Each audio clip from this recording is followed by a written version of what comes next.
আসসালামু আলাইকুম। সবাই কেমন আছেন? আশা করি ভালো আছেন। আমিও ভালো আছি। আজকে আপনাদেরকে যে গল্পটা শোনাবো সেটা সিনেমা বা নাটকের কোনো গল্প না। এটা আমার জীবনে ঘটে যাওয়ার একটি ঘটনা আপনাদের সাথে শেয়ার করতে চাই। আমার স্বামী বিদেশে থাকে। টাকা পয়সা কোনো কিছু কমতি নাই। আমার স্বামী গ্রাম থেকে আমাকে বিয়ে করেছে পছন্দ করে। আমার স্বামীর বয়স যখন 30 বছর, আমার বয়স তখন 18 বছর। অনেক ব্যবধানে আমাকে বিয়ে করেছে। কিন্তু আমার বাবা মা দিছে যে আমরা গরিব মানুষ, একটা গরিবের ঘরে যদি আমার মেয়েকে বিয়ে দিই তাহলে দুদিন পর পর মেয়ে জামাই আসবে, আমরা ভালোভাবে আপ্যায়ন করতে পারবো না টাকার অভাবে। এই জন্য বড়লোক স্বামী দেখা আমার বাবা মা আমাকে বিয়ে দিচ্ছে। কিন্তু বড়লোক স্বামী তো সবসময় বিদেশে পড়ে থাকে, টাকার পিছনে ছুটে।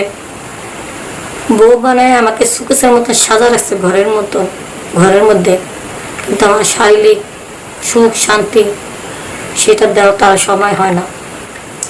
1 বছর পর্যন্ত ভালোই আদর যত্ন করছে। 1 বছর পরে আমার কাছ থেকে যে শরীরে বিদেশে গেছে, আজকে 6 বছর হয়ে গেছে বিদেশ গেছে, আসার কোনো নাম নেই। সেই বলে 10 বছর থাকবো তারপর আসবো। তাহলে 10 বছর যদি থাকে আমার স্বামী, আপনারাই বলেন তাহলে আমি কিভাবে থাকবো? 10 বছর একটা মেয়ের ভিতরে কি এই প্রেম ভাব আসবে না? ওটা তো মন চাবে।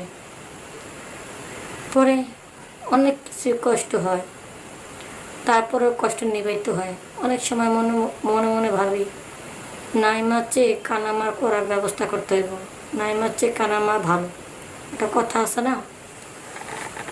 তো এখন কি করতে পারি কিছুই বুঝতে পারি না। বাজারে যেতে হয়, নিজে করা লাগে।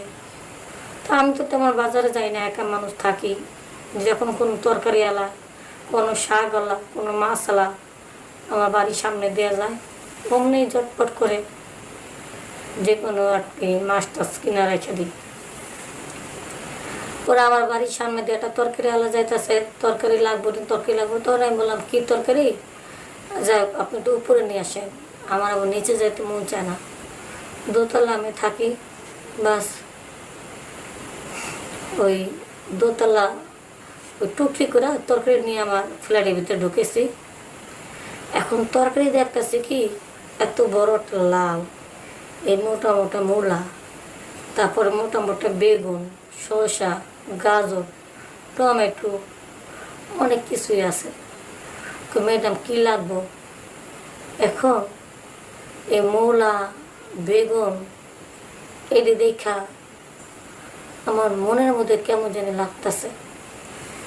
এখন আমি কি করলাম, ওই বেগুনটা হাতে নিয়ে সাইজভাবে মাপতাছি ওটা কেমন সোজা কি না সোজা।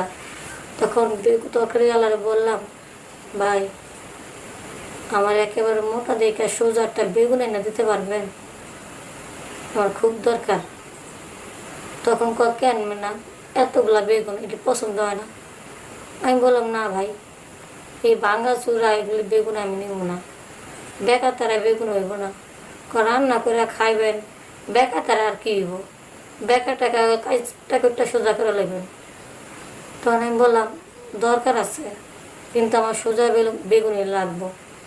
তখন বললো তাহলে আপা আমার কাছে তো হইব না, বাজার আছে, আপনার স্বামীরে আমার সাথে যাইতে বলেন, আমি লম্বা লম্বা মোটা মোটা দেখে সোজা দেখে বেকার তারা দেবো না, লম্বা লম্বা বেগুন দিয়ে দেবো।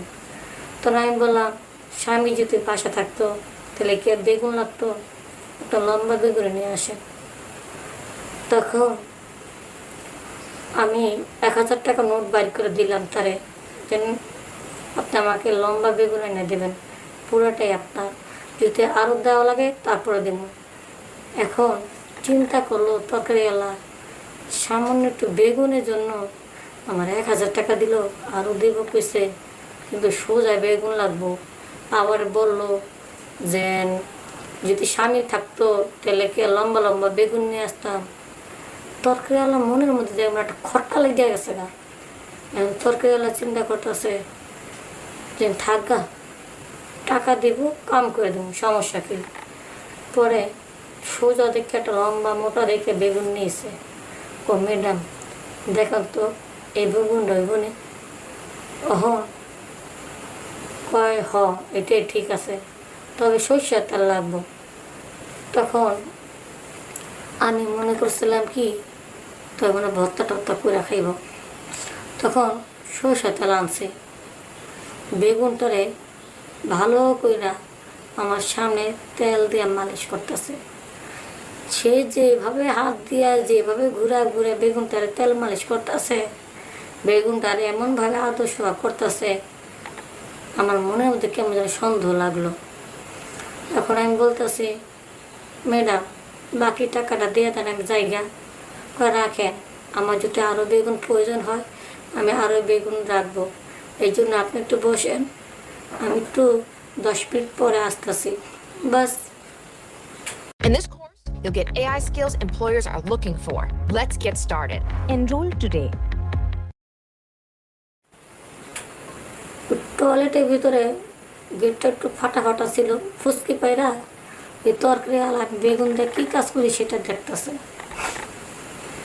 এখন দেখার পরে তরকারি আলা চিন্তা করে, আই হ্যাঁ মায়েরা দেখতে এত সুন্দর, বিদেশি জামাইয়ের বউ, এই মায়েরা এত কষ্ট করে, এত টাকা দেয় বেগুন না আনতে তো পারতো, আমার কইল তো আমি এই কামটা করে দিতে পারতাম। ওই বেগুনের দরকার কি। পরে বেগুনের কাজটা যখন ভালো লাগছে তখন আবার তরকারিওয়ালার কাছে আমি গেলাম। তখন বলি, ভাই বেগুন তো খুব ভালো লাগছে, এখন আপনি আরও 2টা সোজা বেগুন এনে দেন, লম্বা বেগুন। ম্যাডাম একটা কথা বলবো। আমি বলেন। আপনি জেনে তখন কী করলেন আমি তো বুঝতে পারছি, তাই এত লম্বা বেগুনের দরকারটা কি। আমারে বললেই তো হয়তো কর, আমি কি বেগুনের চেতে কি কোনো অংশে মজা কম দিব নাকি। তখন আমি বলতেছি, নকল জিনিস থেকে তো আসল জিনিস অনেক ভালো, কিন্তু একটা কথা আছে না, মাইয়া গো বুক ফেটে যায় তো মুখ ফুটে না। আমি আমার কষ্টের কথা কাউরে বলতে পারি না। পরে তরকারিওয়ালা যখন আমার কষ্টের কথা বুঝলো তখন বললাম, ঠিক আছে ভাই, আপনি আমার কষ্টের কথা বুঝছেন, তাহলে আহেন আপনার আমি বিছনার জায়গা। পরে তরকারিওয়ালা আমার এমনভাবে আনন্দ সুখ দিল, আমি সুখ পাওয়ার পরে বেগুনের কথা ভুলে গেলাম। তখন তরকারিওয়ালার বললাম, ভাই মাঝে মধ্যে আইসা এমন সুখ দেওয়া যায়, ঠিক আছে, আপনার আমি টাকা পয়সা দেবো, খুশিও করা দেবো। তখন তরকারিওয়ালা যখন আমার এইভাবে সুখ দিল, আমি তার 2000 টাকা দিলাম। তরকারিওয়ালা তো খুশি হয়ে আত্মহারা হয়ে, কামড়ও করলাম ফাও, ওর টেহাও দিল 2000। এমন লোকই তো আমার দরকার।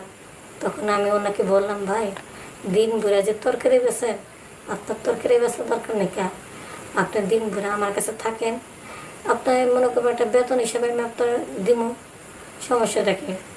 এই চাকরি যদি করবেন কিনা, এই চাকরি পাইলে তো আমি সব চাকরির কথা ভুলে যাবো গা, বাস।